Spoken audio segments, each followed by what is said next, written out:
ఈ ఇంధన భద్రత అనేది ప్రపంచ దేశాల మధ్య నడుస్తున్నటువంటి సైలెంట్ వార్. ఒక దేశం శక్తివంతంగా ఎదగాలంటే దానికి కావాల్సింది కేవలం ఆర్థిక బలం మాత్రమే కాదు, నిరంతరాయంగా అందే విద్యుత్ శక్తి. సరిగ్గా ఇదే పాయింట్ని పట్టుకొని ఇప్పుడు భారత్ ఒక భారీ అడుగు వేస్తుంది. అవును, మనం మాట్లాడుకోబోయేది 2047 నాటికి భారత్ను వికసిత్ భారత్గా మార్చే ఆ కీలకమైన అణుశక్తి ప్రయాణం గురించి.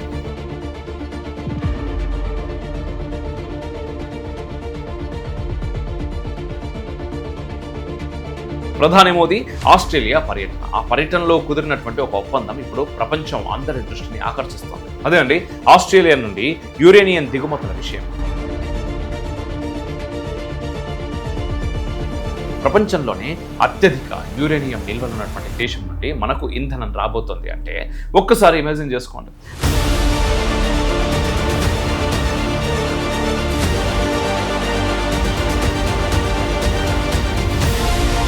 మన అణుకలలకు రెక్కలు వచ్చినట్టే కదా.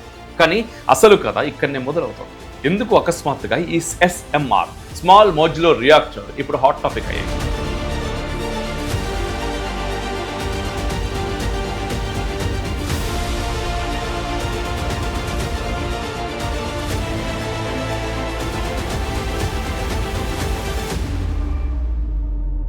నమస్తే, వెల్కమ్ టు రిఫ్లెక్షన్. నేను మీ అమోఘ్ దేశపతి. ఈ వీడియో మీకు నచ్చితే లైక్ చేయండి, షేర్ చేయండి, కామెంట్ రూపంలో మీ అభిప్రాయాలు తప్పకుండా తెలియజేయండి. సేమ్ టైం మన గ్రూప్ ఆఫ్ ఛానల్స్ని వెంటనే సబ్స్క్రైబ్ చేసుకోండి.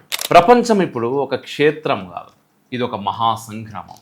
ఏంది మహాసంగ్రామం అంటా ఉన్నాడు? యుద్ధాలు ప్రపంచమంతా జరుగుతున్నాయని మీకు డౌట్ రావచ్చు కాక, అవును ఖచ్చితంగా జరుగుతున్నాయి అని నేను ఈ బల్ల గుద్ది చెప్తా వినోరు. మీరంతా అనుకుంటున్నట్టు ఈ ప్రపంచం కేవలం మనం నివసించే ఒక సాధారణ ప్రదేశం మాత్రమే కాదు. ఇది నిరంతరం పోటీల మధ్య మనుగడ కోసం, ఆధిపత్యం కోసం జరుగుతున్నటువంటి ఒక పెద్ద యుద్ధ భూమి. ఈ ఆధిపత్య పోరు ఎలా అంటారా? పాతకాలంలో రాజ్యాల కోసం యుద్ధాలు జరిగాయి. అదే ఇప్పుడు దేశాల మధ్య యుద్ధాలు క్షేత్రస్థాయిలో మాత్రమే కాదు, ఆర్థిక, సాంకేతిక మరియు ఇంధన రంగాల్లో జరుగుతూ ఉన్నాయి. ఎవరు ముందుంటే వారే ఈ ప్రపంచాన్ని శాసిస్తారు అనే గొప్ప పోటీ పెరిగింది. ఇదంతా వనరుల కోసం వేటనా అని మీరు అడిగితే ఖచ్చితంగా అవుననే అంటాను. వనరుల కోసం వేటనే. పెట్రోల్, గ్యాస్, యురేనియం, లిథియం వంటి ఇంధన వనరులు ఏ దేశంలో ఉంటే ఆ దేశానికి శక్తి ఎక్కువ అన్నట్టు. అంతే కదా, మనిషికి ఉన్నది బలం, పశువుకు తిన్నది బలం అనే సామెత లెక్క అలాగే దేశానికి సంపద. అందుకే ఈ వనరులను దక్కించుకోవడానికి, లేదంటే వాటిపైన ఆధారపడకుండా ఉండటానికి దేశాలన్నీ ఒక నిశ్శబ్ద యుద్ధాన్ని, సైలెంట్ వార్ని చేస్తూ ఉన్నాయి. ఇప్పుడు అర్థమైందా మీకు దీన్ని మహాసంగ్రామం అని ఎందుకన్నాను? అంతేకాదు, సాంకేతిక యుద్ధం కూడా జరుగుతుంది. ఈ ఆర్టిఫిషియల్ ఇంటెలిజెన్స్, ఏఐతో డేటా మరియు అణుశక్తి వంటి ఆధునిక సాంకేతికతల్లో ఏ దేశం వెనకబడితే ఆ దేశం భవిష్యత్తులో బానిస కావాల్సి వస్తుందనే భయం ప్రతి దేశానికి ఉంది. అందుకే ఇది ఒక యుద్ధం లాంటి పరిస్థితి. కానీ ఫ్రెండ్స్, ఇది ఇరాన్ అమెరికా యుద్ధాల్లో కంటికి కనిపించదు. నిజానికి ఇప్పుడున్న పరిస్థితులు గమనిస్తే ప్రపంచ రాజకీయాల్లో ఎప్పుడు ఏ దేశం మిత్రదేశం అవుతుందో, ఏది శత్రువుగా మారుతుందో తెలియని అనిశ్చితి ఉంది. కాబట్టి ప్రతి దేశం తనను తాను రక్షించుకోవడానికి, తన భవిష్యత్తును నిర్మించుకోవడానికి నిరంతరం అప్రమత్తంగా ఉండాలి, యుద్ధం చేస్తూనే ఉండాలి. సింపుల్గా చెప్పాలంటే ఈ ప్రపంచంలో ఇప్పుడు మనుగడ సాగించాలంటే మనం ఎప్పుడు యుద్ధానికి సిద్ధంగా ఉండాలి, నిరంతరం అభివృద్ధి చెందుతూ ఉండాలి. అందులో భాగంగానే ఈ ఇంధన భద్రత అనేది ప్రపంచ దేశాల మధ్య నడుస్తున్నటువంటి సైలెంట్ వార్. ఒక దేశం శక్తివంతంగా ఎదగాలంటే దానికి కావాల్సింది కేవలం ఆర్థిక బలం మాత్రమే కాదు, నిరంతరాయంగా అందే విద్యుత్ శక్తి. సరిగ్గా ఇదే పాయింట్ని పట్టుకొని ఇప్పుడు భారత్ ఒక భారీ అడుగు వేస్తుంది. అవును, మనం మాట్లాడుకోబోయేది 2047 నాటికి భారత్ను వికసిత్ భారత్గా మార్చే ఆ కీలకమైన అణుశక్తి ప్రయాణం గురించి. దానికన్నా ముందు ఇక్కడ మనం ఒక చిన్న టాపిక్ చెప్పుకుందాం. ఎట్లా అంటే, కొత్త ఇంట్లోకి పోయే ముందు బూడిద గుమ్మడికాయ దిష్టి తీసినట్టు అనుకోండి. సేమ్ అట్లనే దిష్టి మొహాలకు బూడిద గుమ్మడికాయతోనన్నా బోల్డన్ని లాభాలు ఉంటాయి. ఆ మాటకు వస్తే వీళ్ళ వల్ల దేశానికి పైసా ఉపయోగం లేదు. అయితే ప్రధాని మోదీ ప్రతి విదేశీ పర్యటన అనగానే కేవలం అదొక విహారయాత్రలా, ప్రతిభా పాటిల్ గారు కుటుంబంతో వెళ్ళిన విహారయాత్రలాగానో, రాహుల్ గాంధీ రిలాక్సేషన్ కోసం వెళ్ళే ట్రిప్ లాగానో చూసే లెఫ్టిస్ట్ మేధావులు ఉన్నారు కదా, తమ ఆత్రం ఆపుకోలేక సోషల్ మీడియాలోనో లేదా తమ రాజకీయ వేదికల మీద హేళన చేస్తూ ప్రసంగాలు చేస్తూ ఉంటారు కదా. అక్కడితో ఆగక ఇక్కడ దేశంలో కొంపలు అంటుకుంటుంటే ప్రధాని విదేశాల్లో ఎంజాయ్ చేస్తున్నాడు అంటూ బట్టలు చించుకుంటూ ఉంటారు. మరి ఇక్కడ కొంపలు అంటుకునే విషయాలు ఏమైనా ఉన్నాయా అంటే, బొద్దింకలన్నీ కలిసి ఒకచోట చేరి చేసే ఆందోళన. లేదంటే ఇంకేదో ఏదో అంటారు. అక్కడేమో భారతదేశ ప్రయోజనాల కోసం, దేశ భవిష్యత్తు కోసం అగ్రరాజ్యాల మధ్య మనం గలం విప్పుతుంటే ఆ కీర్తిని జీర్ణించుకోలేక ఏం సాధించారు అని ప్రశ్నించే వారి సంకుచిత బుద్ధికి మనం అభివృద్ధి వైపు వేసే అడుగులే ఒక సమాధానం చెప్పాలి.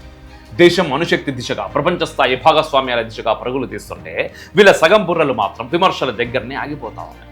దేశం బాగుపడుతుంటే ఓర్వలేని వీళ్ళ తెలివి తప్ప విమర్శలు. అఫ్కోర్స్ భారత్ సాధిస్తున్న విజయాల ముందు ఎప్పటికైనా తలలు దించుకోవాల్సిందే, ఓడిపోవాల్సిందే అన్నమాట.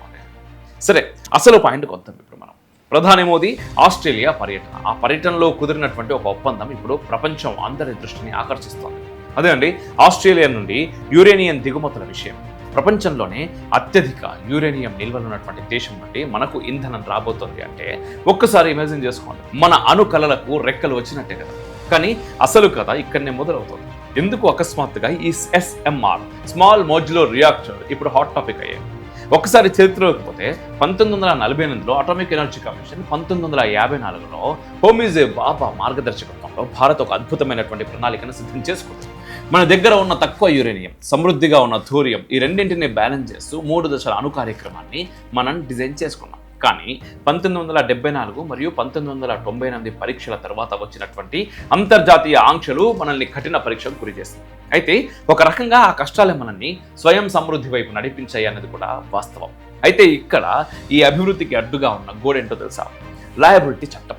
2010లో వచ్చినటువంటి ఆ కఠినమైన చట్టం వల్ల విదేశీ సంస్థలు మన దగ్గర పెట్టుబడి పెట్టడానికి భయపడ్డాయి. ఎందుకంటే చట్టం ఎలా తయారు చేశారంటే ఒక చిన్న సాంకేతిక లోపం జరిగినా పెట్టుబడి పెట్టినటువంటి విదేశీ కంపెనీలే బాధ్యత వహించాలి. అప్పుడు అమెరికా, ఫ్రాన్స్ వంటి దేశాల ప్రముఖ కంపెనీలు భారీ నష్టపరిహారం చెల్లించాల్సి వస్తుందని భయపడి మన దేశంలో పెట్టుబడులు పెట్టడానికి వెనుకాడి. అంతేకాకుండా వారు భారత్తో ఒప్పందాలకు కూడా దూరంగా ఉన్నారు. కానీ 2025లో వచ్చిన బిల్లు వల్ల అవన్నింటినీ పూర్తిగా తుడిచేసి దేశానికి కొత్త వైభవం తీసుకొచ్చింది. అదే శాంతి బిల్లు. అవును, ఈ బిల్లు పాత చట్టాలను పక్కన పెట్టి అణుశక్తి రంగంలో ప్రైవేట్ మరియు అంతర్జాతీయ పెట్టుబడులకు రెడ్ కార్పెట్ పరిచింది. 20,000 కోట్ల రూపాయల భారీ బడ్జెట్తో 2033 నాటికి మనం 5 స్వదేశీ SMRలను సిద్ధం చేయబోతున్నాం. అయితే ఇక్కడ మన లెఫ్ట్ ఎకో సిస్టమ్ పైత్యం పేజీ లెక్క చెప్పుకోవచ్చు. కాకపోతే అంత టైం వాళ్ళకి ఇవ్వాల్సినటువంటి అవసరం మనకి. కానీ చెడు గురించి కొంత తెలిస్తేనే కదా మంచిగా కనిపించేది. ఇది కూడా అట్లనే అనుకోండి. అనురంగంలో ప్రైవేట్ భాగస్వామ్యం అనగానే కార్పొరేట్ సంస్థలకు కట్టుబెడుతున్నారంటూ పని కట్టుకొని దుష్ప్రచారం చేసేటటువంటి వాళ్ళు కోకొలలో. వీళ్ళకి దేశ భవిష్యత్తు కంటే తమ రాజకీయ ఎజెండానే ముఖ్యం. దశాబ్దాలుగా దేశాన్ని అభివృద్ధికి ఆమడుదూరంలో ఉంచినటువంటి ఈ మేధావుల ఆంక్షలను దాటుకొని ఇప్పుడు భారత్ తన అడుగులను వేగవంతం చేస్తోంది. చట్టాల్లో మార్పులు దేశ భద్రత కోసం చేస్తున్నారా లేక దేనికోసం చేస్తున్నారు అని విషం చిమ్మే వారికి ఈ శాంతి బిల్లు ఒక గట్టి చెంపదెబ్బ. ఒక్క మాట సూటిగా చెప్పాలంటే దేశం బాగుపడటం వీళ్ళకి అస్సలు నచ్చదనుకోరు. కానీ ప్రతిసారి భారత్ తన అసాధ్యాలను సుసాధ్యం చేస్తూనే ఉంటుంది. వీళ్ళు బాగుతూనే ఉన్నారు. ఇంతకీ అసలు SMRలు ఎందుకంత ముఖ్యమని మీకు డౌట్ రావచ్చు. ఈ SMRలు తక్కువ ఖర్చుతో వేగంగా ఎక్కడైనా సెట్ చేసుకునే వీలున్నవి. ఇవి కేవలం విద్యుత్ మాత్రమే కాదు, రేపటి డేటా సెంటర్లకు, కృత్రిమ మేధస్సు, అదే AI అవసరాలకు బేస్ లోడ్ పవర్ని ఇస్తాయి. రష్యా, ఫ్రాన్స్ల భాగస్వామ్యం, ఆస్ట్రేలియా నుండి రాబోయే యురేనియం, మన స్వదేశీ థోరియం టెక్నాలజీ, ఇవన్నీ కలిస్తే భారత్ అణుశక్తిలో గ్లోబల్ లీడర్ కావడం ఖాయం. భారతదేశం ఇప్పుడు గ్లోబల్ లీడర్గా ఎదుగుతోంది. మనం ఆశావాహ దృక్పథంతో 2047 లక్ష్యంగా పరుగు తీస్తూ ఉంటే అదే పనిగా భారతదేశంలోనే ఉంటూ మన దేశ గొప్పతనాన్ని తక్కువ చేస్తూ విమర్శించే వాళ్ళకి ఈ అభివృద్ధి ఒక కనువిప్పు అవుతుంది. విశ్వగురువుగా మారుతున్నటువంటి భారత్ వైభవాన్ని చూడలేక కళ్ళలో నిప్పులు పోసుకునే వాళ్లకు చరిత్రే ఖచ్చితంగా సమాధానం చెప్తుంది. మోడీ గారి నాయకత్వంలో భారత్ విజయం వైపు సాగుతుంటే ఆ విమర్శలు చేసేవాళ్ళు ఎప్పటికైనా చరిత్రహీనులుగానే ఉండిపోతారు. మనం మాత్రం భవిష్యత్తు వైపు దూసుకుపోతాం. ఇది పక్కా గ్యారెంటీ. భారత్ ఇప్పుడు కేవలం ఒక దేశం మాత్రమే కాదు, సాంకేతికతను తన గుప్పిట్లోకి తెచ్చుకుంటున్నటువంటి ఒక శక్తివంతమైన దేశం. ఈ అనుప్రయాణం గురించి మరిన్ని లోతైన విషయాలతో మళ్ళీ ఖచ్చితంగా నేను మీ ముందుకు వస్తాను. చూస్తూనే ఉండండి రిఫ్లెక్షన్. జై హింద్, మేరా భారత్ మహాన్.